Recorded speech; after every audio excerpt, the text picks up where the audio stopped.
Vamos falar sobre direitos remuneratórios do militar?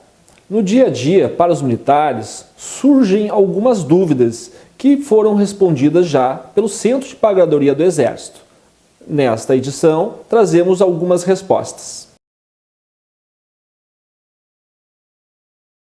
Os proventos na inatividade são constituídos das seguintes parcelas: o soldo, o adicional militar, o adicional de habilitação, o adicional de tempo de serviço, adicional de permanência e adicional de compensação orgânica, as cotas homologadas. As duas últimas para quem adquiriu esse direito.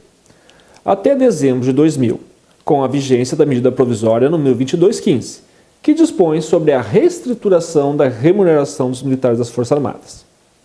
Além dos direitos antes citados, o militar na atividade faz jus ainda ao adicional natalino, ao auxílio invalidez, assistência pré-escolar, salário de família, auxílio natalidade e auxílio funeral, quando for o caso.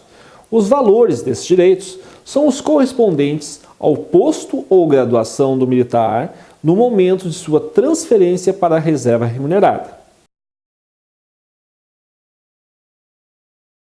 O militar faz jus a receber 4 remunerações como ajuda de custo. Este valor é calculado com base no maior soldo do círculo hierárquico: o de general de exército para os oficiais generais, o de coronel para os oficiais superiores, o de capitão para os oficiais intermediários, o de primeiro-tenente para os oficiais subalternos e o de subtenente para as praças. Exemplo: caso um tenente-coronel peça sua reserva, sua ajuda de custo é calculada considerando o soldo de coronel. Se um terceiro sargento pede reserva, neste caso, sua ajuda de custo é calculada com o soldo de subtenente. Também faz jus a uma remuneração referente ao período integral de férias não gozadas, relativas ao ano anterior, e na proporção de 1/12 por mês de efetivo serviço, referente ao ano vigente. O adicional de férias, valor correspondente a 1/3 da remuneração de férias, será pago relativo ao período integral de férias não gozadas no ano anterior e ao incompleto na proporção de 1/12 por mês de efetivo serviço. Com a publicação em Diário Oficial da União da transferência para a reserva até o dia 15 do mês, a DECIP inclui, naquele mês, último contra-cheque da ativa, a ajuda de custo. Os saques normais de contra-cheque ocorrerão automaticamente, a partir do cadastramento do militar no sistema de pagamento pela Diretoria de Civis, Inativos e Pensionistas, a DECIP. A indenização das férias não gozadas do ano anterior, bem como seu adicional, serão sacados pela última UG em que o militar servia para serem pagos já no contra-cheque da reserva. Os valores das indenizações de férias e do adicional de férias referentes ao ano da passagem para a reserva serão sacados automaticamente no primeiro contra-cheque da inatividade. A exceção a essa regra se dará quando o militar passar para a reserva no mês de dezembro, situação em que as férias e o adicional deverão ser sacados pela última UG em que o militar servia. A reestruturação da remuneração dos militares das Forças Armadas, ocorridas em 28 de dezembro de 2000, através da medida provisória 2131, extinguiu benefícios previstos pela legislação anterior. Como regra de transição, foi assegurado aos militares que já contribuíam para a pensão militar, naquele momento, o direito à manutenção de alguns benefícios, mediante contribuição mensal de 1,5%. Os militares que não se interessaram em manter esses benefícios assinaram um termo de renúncia. Aos que optaram pela contribuição mensal, estão assegurados os seguintes benefícios, prescritos na Lei 3.765 de 60.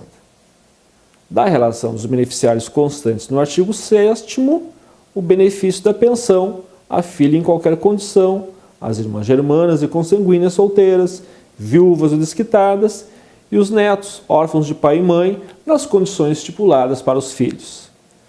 Do artigo 29, o acúmulo de 2 pensões militares. No processo de passagem para a inatividade, o militar deverá informar qual o órgão pagador, CIP, CSM ou AM, deseja ficar vinculado para fins de apresentação anual e pagamento, o endereço residencial, o domicílio bancário. Assim como ocorre com os militares da ativa, em que os contra-cheques são enviados para as UG de vinculação, para os militares na reserva também ocorre da mesma forma. Neste caso, se o militar desejar recebê-lo em seu endereço residencial, poderá fazê-lo através de solicitação junto ao órgão pagador. Para esse serviço, será cobrada a taxa de postagem. Toda vez em que o militar na inatividade trocar de domicílio, principalmente cidade, a CPEX alerta para que este providencie logo a alteração junto ao órgão pagador de vinculação, informando os dados citados anteriormente. O órgão responsável pelo seu pagamento é o órgão pagador de vinculação. Ele tem a obrigação de dirimir as dúvidas do militar e tomar as medidas cabíveis no que tange o pagamento de pessoal. A falta de apresentação anual no órgão pagador de vinculação pode provocar o bloqueio do pagamento do militar.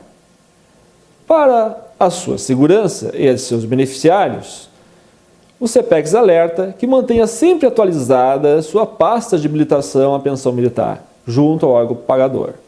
Os militares que integravam a força até 1988 contribuíam com o Programa de Formação do Patrimônio do Servidor Público, conhecido por PASEP. Naquela data, o saldo existente deste programa foi retido no Banco do Brasil, que passou a ser o gestor desse fundo. Anualmente, os militares recebem em contra-cheque os juros desta aplicação. No momento da transferência para a reserva remunerada, o militar, de posse de cópia do Diário Oficial da União que publicou a sua passagem para a inatividade, poderá então sacar o saldo existente junto a qualquer agência do Banco do Brasil. Essas são informações emitidas pelo Centro de Pagadoria do Exército para esclarecimento dos militares acerca de seus direitos remuneratórios na inatividade. Até a próxima!